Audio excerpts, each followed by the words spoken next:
नमस्कार साथियों, स्वागत है आप सभी का अंकित इंस्पायर्स इंडिया पर। मैं हूं अंकित अवस्थी। आप हैं मेरे साथ में आज की प्रमुख खबर के साथ, और खबर यह है कि राष्ट्र विरोधी गतिविधियों के कारण PFI, जिसके बारे में मैंने हाल ही में आपके साथ सेशन किया था, जिसमें मैंने बताया था कि किस प्रकार से भारत को मुस्लिम राष्ट्र बनाना चाह रहा था पॉपुलर फ्रंट ऑफ इंडिया, जिसके ऊपर NIA के द्वारा छापे दिए गए थे।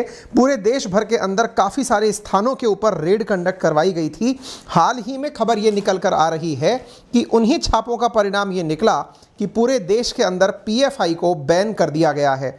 तो आज के सेशन में हम चर्चा करने वाले हैं किस प्रकार से पूरे भारतवर्ष के अंदर PFI को बैन किया गया, क्या क्या तरीके हुए, बैन करने का क्या उद्देश्य रहेगा। इसके साथ साथ हम ये भी चर्चा करेंगे कि क्यों मीडिया के किसी एक कॉर्नर के अंदर ये भी चर्चा शुरू हो गई है कि जब PFI को बैन किया गया है तो RSS को बैन क्यों नहीं किया गया। तो RSS और PFI के बीच में कंपैरिजन अल्टीमेटली हो क्यों रहा है, ये भी हम चर्चा करेंगे। कुछ राजनीतिक लोगों के द्वारा अपने द्वारा इस प्रकार की जानकारी और टिप्पणी दी गई है, जिसकी वजह से यह सवाल काफी ज्यादा इस समय तैर रहा है। तो चलिए शुरू करते हैं। जिन्हें इस सेशन के बारे में बिल्कुल नहीं पता है, हमने आज से 4 दिन पहले जब NIA के द्वारा PFI के ठिकानों पर सर्जिकल स्ट्राइक की गई थी, यानी कि अचानक सब जगह कई जगहों पर जाकर के छापेमारी की गई थी, 11 राज्यों के अंदर 106 कार्यकर्ता गिरफ्तार किए गए थे। उस दिन हमने ये सेशन किया था।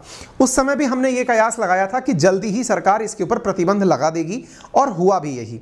आपको मैं बता दूं कि छापेमारी शुरुआत में क्यों दी गई थी, तो सबसे बड़ा जो कारण निकला था उसका था वो फुलवारी शरीफ घटना थी, जिसमें प्रधानमंत्री को मारने की घटना, यानी कि प्रधानमंत्री को मारने की प्लानिंग की जा रही थी बिहार के अंदर, जब प्रधानमंत्री की रैली होने वाली थी। ठीक उसी समय पर जो व्यक्ति गिरफ्तार हुए उनके पास में गजवा ए हिंद, यानी कि इंडिया को मुस्लिम राष्ट्र बनाए जाने को लेकर के तैयारियों के कुछ डॉक्यूमेंट्स मिले थे 2047 का, यानी अगले 25 साल में भारत को कैसे मुस्लिम राष्ट्र बनाया जाए, इस प्रकार के डॉक्यूमेंट्स के साथ कुछ लोग गिरफ्तार हुए थे। फिर जो लोग गिरफ्तार हुए उनसे मिले हुए कुछ टेरर फंडिंग के मामले पता चले, जिस वजह से कर्नाटक, केरल, तमिलनाडु और हैदराबाद के अंदर आतंकी गतिविधियों को ध्यान में रख करके देश की नेशनल इन्वेस्टिगेटिंग एजेंसी के द्वारा ED के सहयोग से मिलते हुए छापेमारी की गई थी। जानकारी में पता चला कि ये जो PFI है, इसके द्वारा कई राज्यों के अंदर बड़े स्तर पर ट्रेनिंग कैंप लगाए जा रहे थे, जिनमें हथियारों की भी ट्रेनिंग देने की बात निकल करके आ रही थी।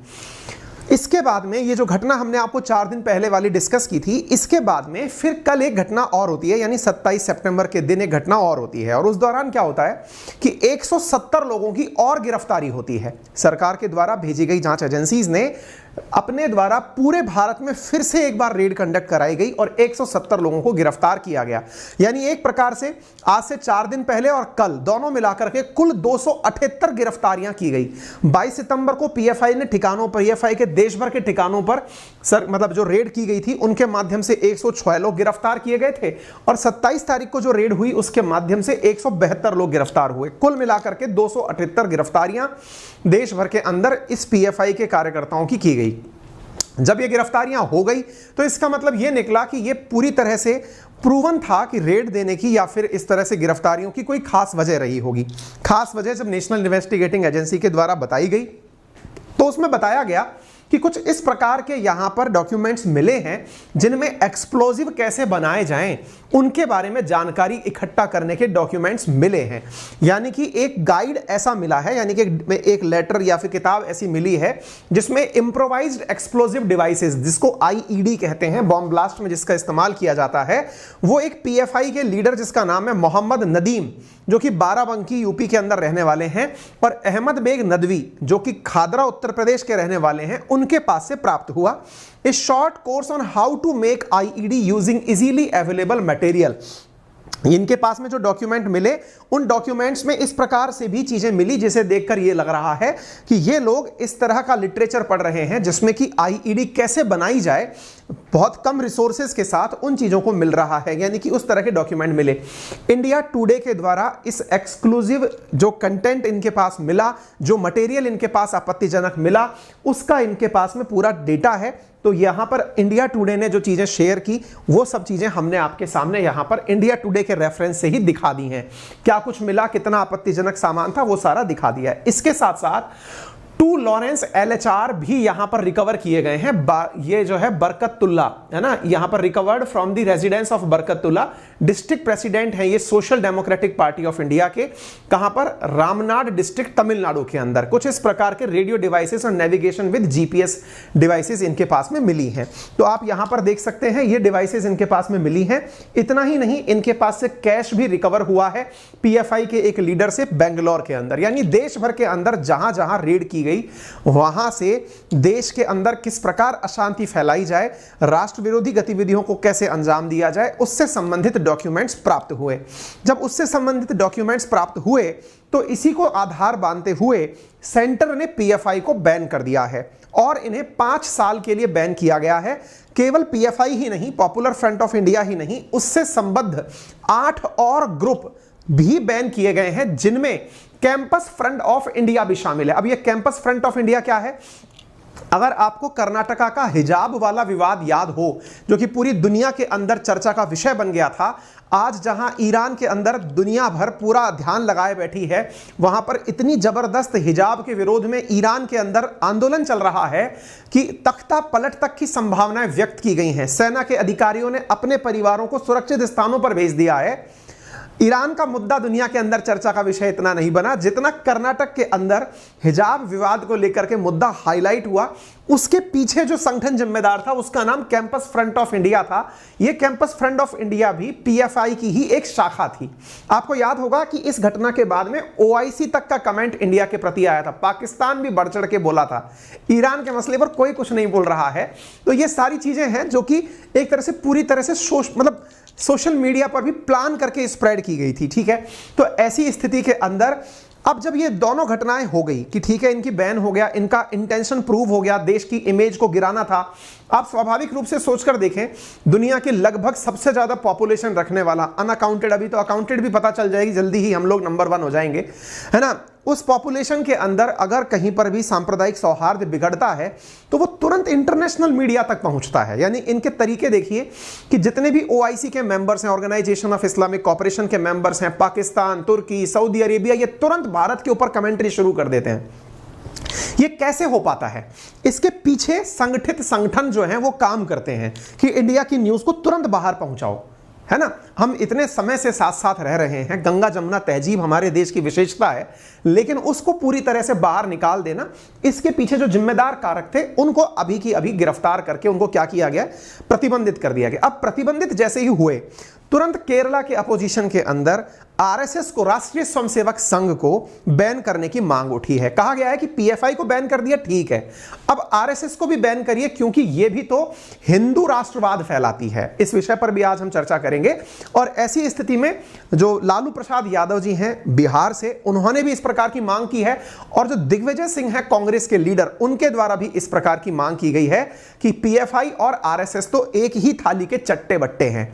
आएंगे इस विषय पर विस्तार से चर्चा करने के लिए। तो आइए हम थोड़ा सा डिटेल में चलते हैं कि सरकार ने PFI को बैन करने का प्रोसेस कब से शुरू करने की बात की।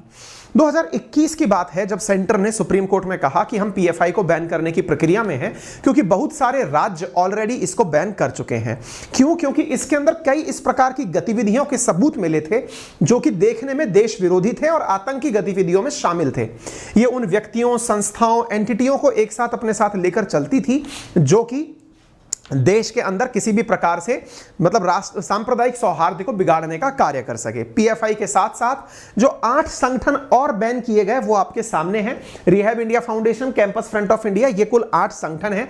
इन पर भी हाल ही में प्रतिबंध लगाया गया है। ठीक है ना।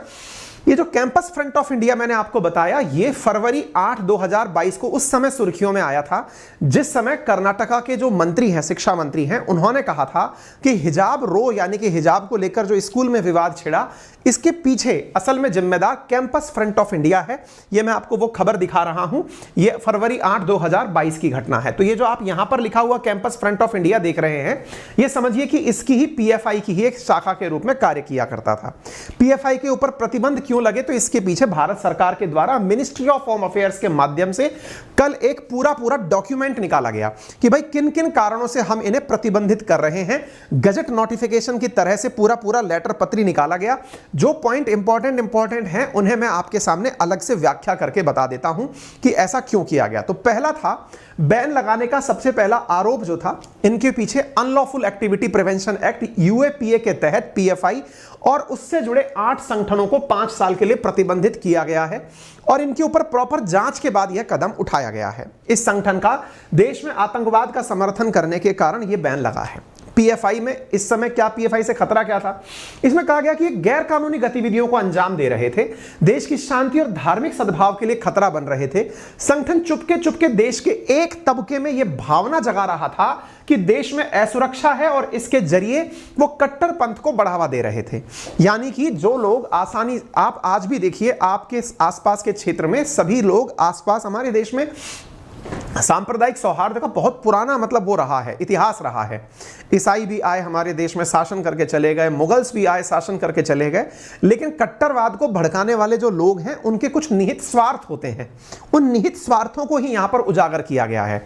तो पीएफआई का एक सीक्रेट एजेंडा था और वो ये था कि क्रिमिनल और टेरर केसेस से जाहिर है कि ये देश की संवैधानिक शक्ति के प्रति असम्मान दिखा रहे थे और इनको मिल रही फंडिंग और वैचारिक समर्थन के चलते ये देश की आंतरिक सुरक्षा के लिए बड़ा खतरा बन गए थे। इसी वजह से इसके ऊपर पूरी तरह से यह कार्रवाई की गई है। अब आपसे यहां पर एक जानकारी और दी गई कि पीएफआई क्यों मजबूत हो रहा था, ये गजट नोटिफिकेशन के अंदर ही जानकारी दी गई। तो इसमें कहा गया कि ये समाज के विभिन्न जो वर्ग हैं, जैसे युवा, छात्र, महिलाएं, इमाम, वकील और कमजोर वर्गों के बीच अपनी पैठ बढ़ा रहा था।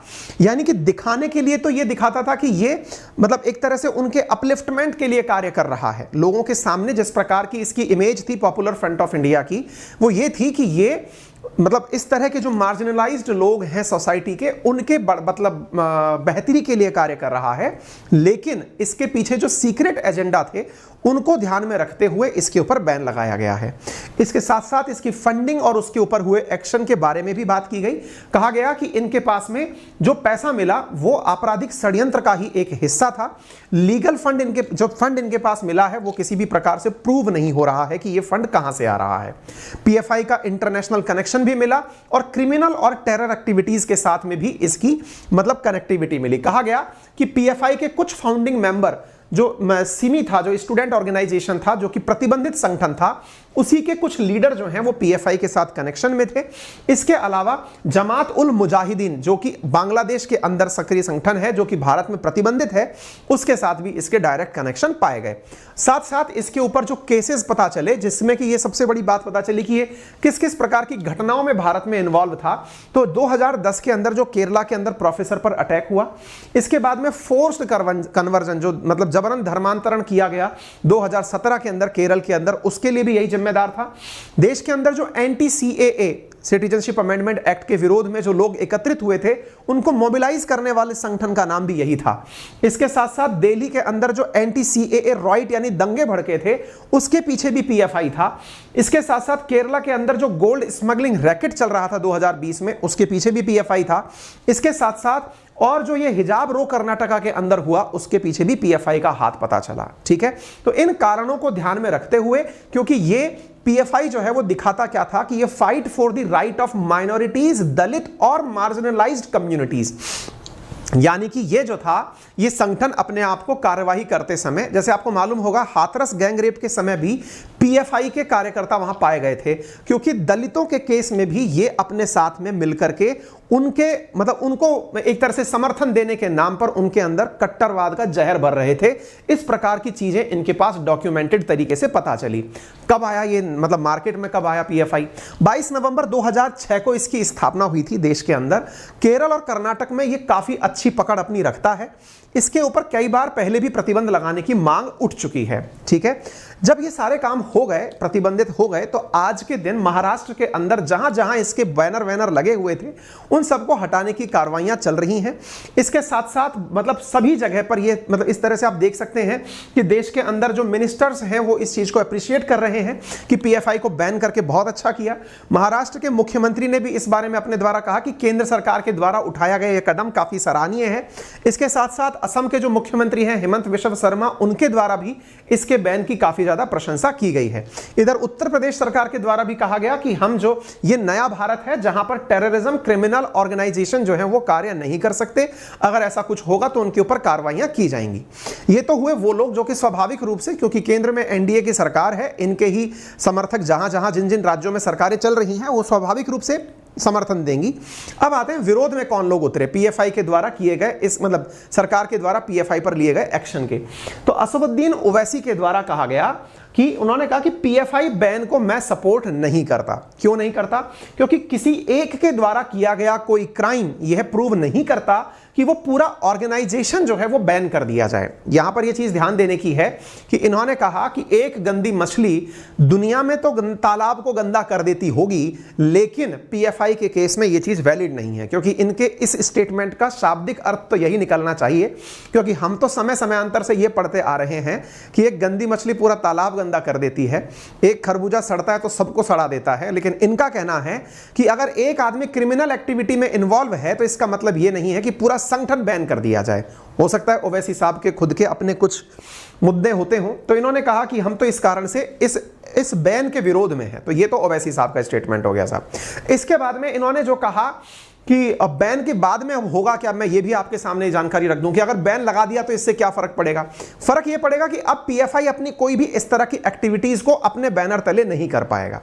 आप पूछेंगे तो किसी और बैनर के तले कर लेंगे, तो किसी और बैनर के प्रति लोगों का विश्वास बने इसमें बहुत टाइम लगेगा, है ना। तो इनका जो सबसे बड़ा उद्देश्य था वो ये था कि इन्होंने जिस प्रकार से अपना इमेज बनाने का प्रयास किया था अब वो सब जगह प्रतिबंधित हो जाएगा। अब इतनी केवल ओवैसी के द्वारा तो यहीं तक कहा गया। अब थोड़ा आगे चलते हैं। एक मुस्लिम लीग के लीडर हैं केरल के अंदर जिनका नाम है एम.के. मुनीर। उन्होंने कहा कि रेडिकल आउटफिट जो है उनको मिस इंटरप्रिटेशन की वजह से ये लोग पैदा हुए, लेकिन केरला के अपोजिशन के अंदर एक नेता हैं, उनका कहना है कि अब आरएसएस को भी बैन किया जाना चाहिए, राष्ट्रीय स्वयंसेवक दल को भी, संघ को भी बैन किया जाना चाहिए। इधर दिग्विजय सिंह जो है उनके ऊपर मतलब बीजेपी हमलावर है इस वजह से क्योंकि उन्होंने कहा कि आरएसएस और पीएफआई एक ही तरह से काम करते हैं, यानी कि एक ही ताली के चट्टे बट्टे हैं। इधर आरएसएस हिंदू राष्ट्रवाद को बढ़ावा देती है और उधर की तरफ से वो कट्टरपंथ को, यानी कि जो लोग हैं जिनको कि वो ये मानती है कि वो संख्या में कम है तो उनके अंदर मतलब भड़काऊ बयानबाजी करती है। तो केरल के एक मंत्री ने क्या कहा कि हम डिमांड करते हैं, केरल के एक नेताजी हैं, उनका डिमांड क्या है कि we demand RSS to get banned. PFI banned is not a remedy. केवल पीएफआई को बैन करने से काम नहीं चलेगा, आरएसएस भी हिंदू कम्युनलिज्म को पूरे देश में फैला रही है। दोनों ही आरएसएस और पीएफआई बराबर हैं, इसलिए गवर्नमेंट को दोनों को ही बैन करना चाहिए, केवल पीएफआई को ही क्यों बैन किया जाए। यह किसने कहा? यह है कोडिन कुनेन सुरेश, ये कांग्रेस के एमपी हैं और लोकसभा के अंदर चीफ विप हैं। इनके द्वारा यह बात कही गई। लालू प्रसाद यादव जी का भी बयान आया आज के दिन और उन्होंने कहा कि पीएफआई की तरह जितने भी नफरत और द्वेष फैलाने वाले संगठन हैं सभी पर प्रतिबंध लगाए जाने चाहिए, जिसमें आरएसएस भी शामिल है। सबसे पहले आरएसएस को बैन करिए, यह उससे भी बदतर संगठन है। आरएसएस पर दो बार पहले भी बैन लग चुका है। याद रहे, सबसे पहले आरएसएस पर प्रतिबंध लौह पुरुष सरदार पटेल जी के द्वारा ही लगाया गया था। अब ये जो सरदार पटेल जी का नाम उपयोग करके लालू जी के द्वारा जो बयान दिया गया है, यानी कि ट्वीट किया गया है, इसके पीछे तर्क क्या है आपको मालूम होगा। इस समय केंद्र सरकार सरदार पटेल को काफी ज्यादा मतलब एक तरह से समझिए कि मान रही है या प्रमोट कर रही है, एक लीडर के रूप में दिखा रही है। आपने देखा भी होगा लौह पुरुष को, है ना, स्टैच्यू ऑफ यूनिटी बना करके गुजरात के अंदर दिखाया गया है और काफी ज्यादा उनके विचारों से ये दिखाते हुए कि हम सरदार पटेल को मानते हैं। तो उन्हीं सरदार पटेल का नाम दिखाते हुए आरएसएस के ऊपर बैन उन्होंने लगाया था, तो उसकी चर्चा हुई। तो अब हम आपको बताते हैं कि अल्टीमेटली आरएसएस की कहानी है क्या। मैं आपको थोड़ा सा बताता हूं जिस वजह से ये बातें निकल कर आ रही हैं। चलिए थोड़ा सा इतिहास बताते हैं। इतिहास के साथ साथ आरएसएस पर बैन कब कब लगे, क्यों लगे और आरएसएस को लेकर के, हालांकि आरएसएस के ऊपर अपने आप में एक पूरी सेशन क्लास की जा सकती है, लेकिन आज के संदर्भ में इसको आपको कितना पता होना चाहिए वो मैं आपसे छोटे से सेशन में शेयर करने की कोशिश कर रहा हूं। राष्ट्रीय स्वयंसेवक संघ की स्थापना 27 सितंबर 1925 को विजयदशमी के दिन नागपुर के मोहिते के बाड़ा में केशवराय बलिराम हेडगेवार के द्वारा की गई थी। ठीक है, तो ये नागपुर के अंदर स्थापित हुई थी, इसलिए आपने कई बार न्यूज के अंदर नागपुर शब्द बहुत सुना होगा कि नागपुर से इसका फैसला होता है, क्योंकि आरएसएस का मुख्यालय आज भी वहीं से चलता है। ये विश्व का सबसे बड़ा स्वयंसेवी संगठन है। स्वयंसेवी का मतलब हुआ वॉलेंटियरली चलने वाला। वॉलेंटियरली का मतलब किसी को किसी से सैलरी नहीं चाहिए, ये अपने आप से मोटिवेटेड संगठन है। इसका संघ का नाम आरएसएस है और इसके अंदर इसकी जो पहली शाखा का मतलब है कि आरएसएस के अंदर जब लोग एकत्रित होते हैं और एक साथ प्रतिज्ञा या फिर मतलब जो भी उनके देश की सुरक्षा के लिए या देश के नाम पर एकता अखंडता को बरकरार रखने के लिए जो बातें की जाती हैं उसको शाखा शब्द दिया जाता है। आसान भाषा में ये समझिए। तो उसमें शुरुआत में 5 लोग शामिल हुए थे, अब 56,000 से अधिक शाखाएं हैं और इसमें लाखों वॉलंटियर्स हैं। वॉलंटियर्स का मतलब हुआ जो बिना पैसे लिए आरएसएस के साथ विचारों के आधार पर कनेक्टेड हैं। सेवा भारती, विद्या भारती, संस्कार भारती, बजरंग दल, राष्ट्रीय सिख संघ समेत इसके पास 55 अनुषांगिक संगठन है, यानी कि इनके साथ में एंसिलरी एक्टिविटी मतलब बहुत सारे कनेक्टेड जो ग्रुप हैं वो 55 हैं। संघ के सबसे बड़े पदाधिकारी को सर संघ चालक कहा जाता है, जो कि मोहन भागवत जी हैं इस समय पर। पिछले सर संघ चालक जो हैं वो अपने उत्तराधिकारी की घोषणा करते हैं, यानी कि जो सबसे बड़े पदाधिकारी हैं मोहन भागवत जी, अगर अगली बार किसी को बनना होगा तो उसकी घोषणा वो करके जाएंगे। वर्तमान में मोहन भागवत जी हैं, जो कि पहले वेटनरी डॉक्टर हुआ करते थे बाय प्रोफेशन। 1975 में इमरजेंसी के दौरान इन्होंने पूरी तरह से संघ से जुड़ने का निर्णय लिया था। ठीक है, मैं आपको संघ की थोड़ी सी शाखाओं के बारे में, शक्तियों के बारे में यहां पर बताने का प्रयास करता हूं। देश में 56,569 शाखाएं इस समय इसकी लग रही हैं। किसकी? आरएसएस की। 13,784 साप्ताहिक मिलन कार्यक्रम होते हैं, यानी कि वीकली असेंबली होती हैं। 8,226 संघ मंडलियां हैं। 1 करोड़ से ज्यादा प्रशिक्षित स्वयंसेवक देश में हैं। 39 देशों में इनका नेटवर्क है। 8,000 से ज्यादा स्वयंसेवक प्रति माह आरएसएस में जुड़ते हैं और जुड़ने के लिए किसी भी प्रकार के शुल्क का और रजिस्ट्रेशन का उपयोग नहीं किया जाता है। अब सवाल बनता है, जब इतना ही सब कुछ अच्छा है तो इस पर प्रतिबंध क्यों लगा? देखिए, हर संगठन का एक इतिहास होता है। इनके इतिहास में जो बातें रही हैं वो अब आप यहां पर जान लीजिए। संघ ने अपने द्वारा अपने इस कार्यकाल में बहुत सारी उपलब्धियां पाई, लेकिन इनके ऊपर प्रतिबंध की जो सबसे पहले शुरुआत हुई वो गांधी जी की हत्या के समय हुई। गांधी जी की हत्या जब हुई तो गॉडसे को आरएसएस से जोड़कर देखा गया। इस वजह से वहां के जो संघ के जो दूसरे सरसंघ चालक थे गुरु गोलवरकर, उनको बंदी बनाया गया और 18 महीने के लिए संघ पर प्रतिबंध लगा दिया गया। यानी कि महात्मा गांधी जी की हत्या के तुरंत बाद आरएसएस पर प्रतिबंध लगा था। दूसरी बार प्रतिबंध जो लगा वो 1975 से 1977 के बीच में लगा, जिस समय पर इंदिरा गांधी जी के द्वारा देश में इमरजेंसी लगाई गई थी। तीसरी बार प्रतिबंध 1992 में लगा, जब 6 दिसंबर को अयोध्या में बाबरी मस्जिद गिरा दी गई थी। बाबरी मस्जिद को गिराया जाना, इमरजेंसी का लगाया जाना और महात्मा गांधी जी की हत्या, ये 3 ऐसे इंसिडेंट्स थे जिस समय पर आरएसएस पर बैन लगाया गया था। यहां पर महात्मा गांधी जी की हत्या की जिस समय न्यूज छपी थी, उसी समय आप इधर की तरफ देख सकते हैं, his life was from a bed to roses. इस समय की यह खबर है। यहीं पर आप देख सकते हैं, declared unlawful through out India. किसको? आरएसएस को। यहां पर आप देख सकते हैं, RSS declared unlawful through out India. ये 1948 के उस समय के अखबार 5 फरवरी 1948 की खबर है, जिसको आप यहां पर देख रहे हैं। ठीक है, इसके अलावा आरएसएस से जुड़े हुए विवादों में एक चीज और शामिल हुई और वो ये थी कि तिरंगे का भी विरोध कर चुके हैं। तिरंगे का विरोध क्यों कर चुके हैं?